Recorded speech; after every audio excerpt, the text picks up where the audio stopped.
YouTube channel radiology school पे। दोस्तों, ये जो वीडियो है, ये तीसरा वीडियो है, यानी पार्ट थर्ड होने वाला है बेसिक रेडियोलॉजिकल फिजिक्स का, जिसमें हम लोग रेडिएशन फिजिक्स पढ़ रहे हैं। जब आप उस बुक को उल्टाएंगे तो जो कंटेंट पेज देखेंगे, जिसमें आपको इस तरीके का कंटेंट पेज मिलेगा, जिसमें जो आपका पहला चैप्टर होगा बेसिक कंसेप्ट, और इस तरीके से बाकी के चैप्टर्स दिए होंगे। जो बेसिक रेडियोलॉजिकल फिजिक्स है, उसी को हम लोग समझ रहे हैं और जान रहे हैं। उसी का सीरीज अभी स्टार्ट है, जिसमें हम लोग रेडिएशन फिजिक्स पढ़ रहे हैं और उसको कंटिन्यू किए हुए हैं। तो ये जो है, ये तीसरा वीडियो है। ऑलरेडी 2 वीडियो अपलोडेड है, जाकर के आप देखेंगे प्लेलिस्ट में बेसिक रेडियोलॉजिकल फिजिक्स करके नाम है, वहां पे आपको पहला 2 वीडियो मिल जाएगा। इसमें हम लोग बेसिक कंसेप्ट को क्लियर कर रहे हैं। तो जो बेसिक कंसेप्ट में है एक्चुअली, वो आपका है जनरल फिजिक्स। तो उस जनरल फिजिक्स को हम लोग कवर कर रहे हैं। अभी तक 2 लास्ट वीडियो में हम लोग देखे हुए हैं scalar quantities, vector quantity, temperature and it's scale, यानी टेम्परेचर को हम किस किस स्केल में मेजर करते हैं, फ़ारेनहाइट, केल्विन।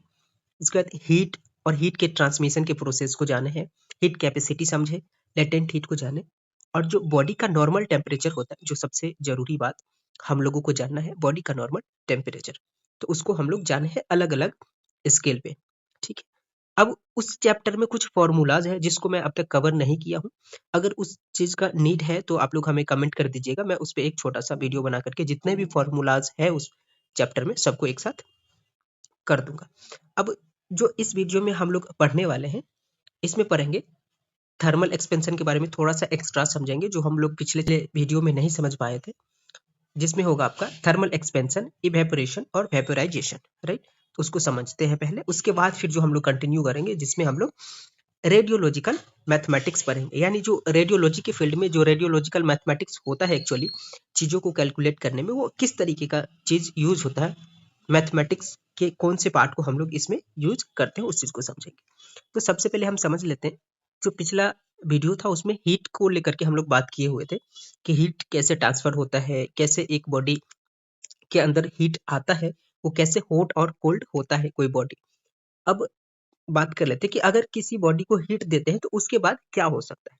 मान लेते हैं अगर किसी बॉडी को हम हीट देते हैं तो उसका थर्मल एक्सपेंशन हो सकता है। थर्मल एक्सपेंशन मतलब 3 डायमेंशनली एक्सपांड करेगा, वो चारों तरफ से फैलेगा, वो ये हो सकता है।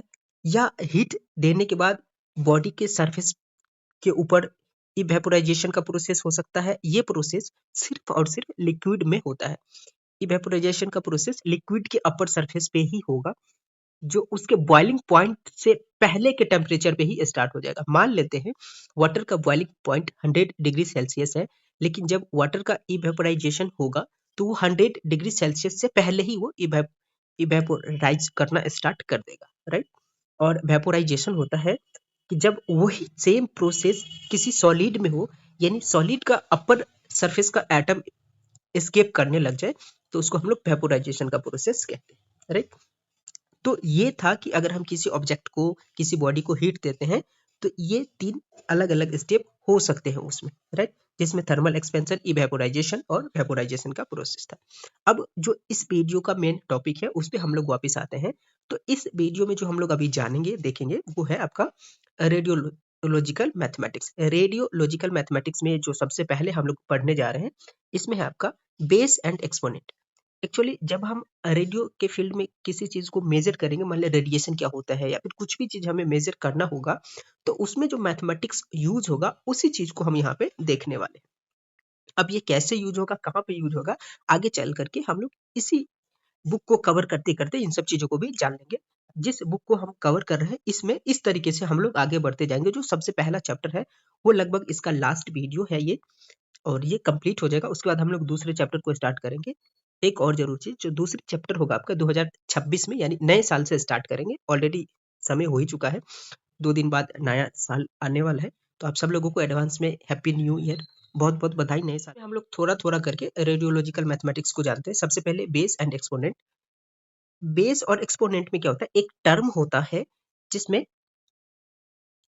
एक बेस होगा। राइट, ये जो ब्रैकेट के अंदर है ए, ये इसका बेस है, एंड इसी में ये जो एन है वो पावर है, या फिर इसको एक्सपोनेंशियल फॉर्म कह सकते हैं। राइट, तो ये पूरा हो गया आपका बेस और एक्सपोनेंट। राइट, अपर वाले पार्ट को जो ऊपर में लगा हुआ है उसको पावर या फिर एक्सपोनेंट कह सकते हैं, और ये जो ब्रैकेट के अंदर है उसको हम लोग बेस कहते हैं।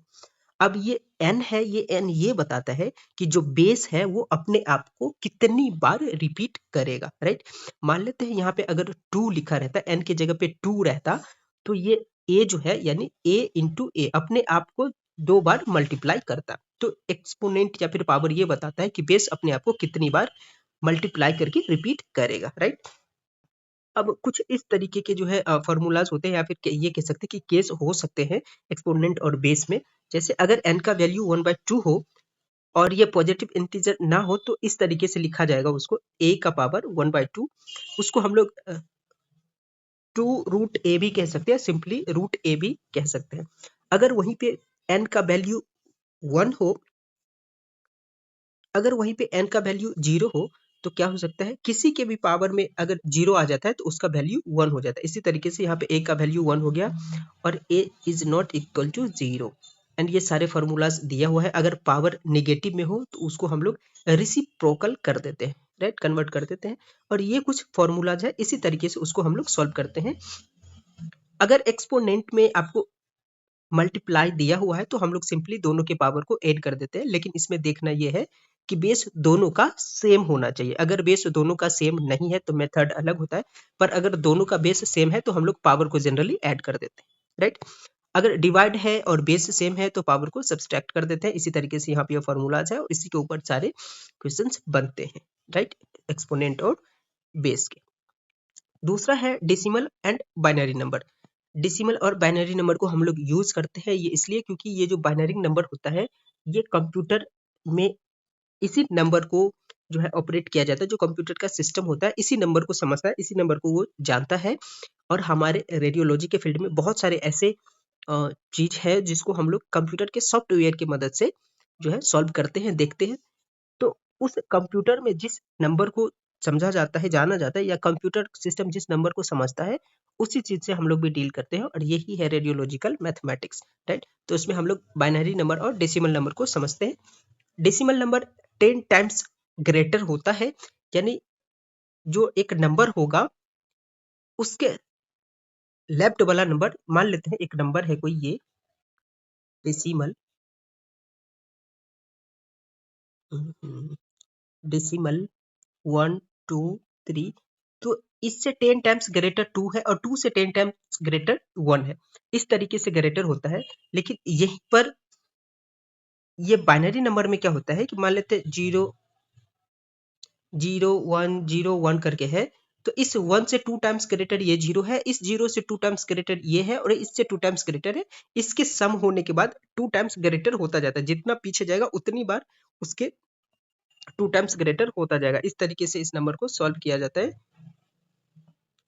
और जो आपका डेसिमल है वो 10 टाइम्स लार्जर होता है, बता दिया, ग्रेटर होता है अपने राइट वाले से, राइट। और इस तरीके से इसको हम लोग लिखते हैं जिसके बेस में 10 आता है, और ये हमें बताता है कि 10 टाइम्स ग्रेटर है, यानी ये डेसिमल नंबर होगा।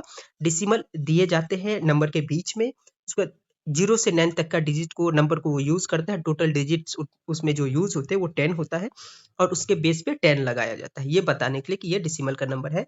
यानी इसका जो पिछला नंबर होगा यानी अपने राइट वाले से 10 टाइम्स ग्रेटर होगा। वहीं पे बाइनरी नंबर 2 टाइम्स ग्रेटर होता है, लिखा इस तरीके से जाता है। इसमें सीरीज होता है, 0 और 1 के नंबर का सीरीज होता है जो बाइनरी नंबर कहलाता है। यूज ओनली 0 एंड 1, सिर्फ 2 डिजिट को यूज करता है, पहला 0 और दूसरा 1 को। उसके बाद उसके बेस पे 2 लगाया जाता है, इसलिए क्योंकि इसका जो लेफ्ट वाला नंबर होता है अपने राइट वाले से 2 टाइम्स ग्रेटर होता है, राइट। अब यहाँ पे एक आपको सॉल्व करके बता देता हूँ कि कैसे हम डेसिमल को बाइनरी नंबर में चेंज करेंगे और कैसे बाइनरी नंबर को डेसिमल में चेंज करेंगे। तो यहाँ पे मान लेते हैं हमारे पास 98 है, जिसको हम बाइनरी नंबर में कन्वर्ट करते हैं सिंपली ऐसे। तो यहाँ पे आप 2 से इसको डिवाइड करेंगे। अगर रिमाइंडर बचता है तो आपने रिमाइंडर लिखना है, और अगर नहीं बचता है तो आपने 0 लिखना है। तो इसको अगर 2 से डिवाइड करेंगे 49 कंप्लीटली डिवाइड हो जाएगा, रिमाइंडर नहीं बचा 0। अगेन 2 से डिवाइड करते हैं तो ये हो जाएगा आपका 24, रिमाइंडर बच गया 1। 2 से करेंगे 12, रिमाइंडर नहीं बचा, फिर 2 से करते हैं 6, रिमाइंडर नहीं बचा, अगेन 2 से करते हैं 3, रिमाइंडर नहीं बचा, यहाँ हो गया 1। 2 से करेंगे, 1 मिनट,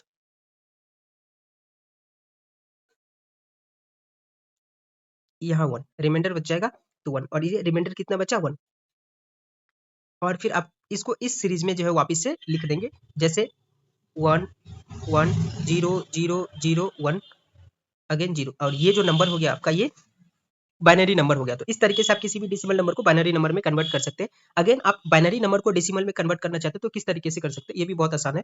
इसी नंबर को मैं आपको कन्वर्ट करके दिखाता हूँ वापिस से।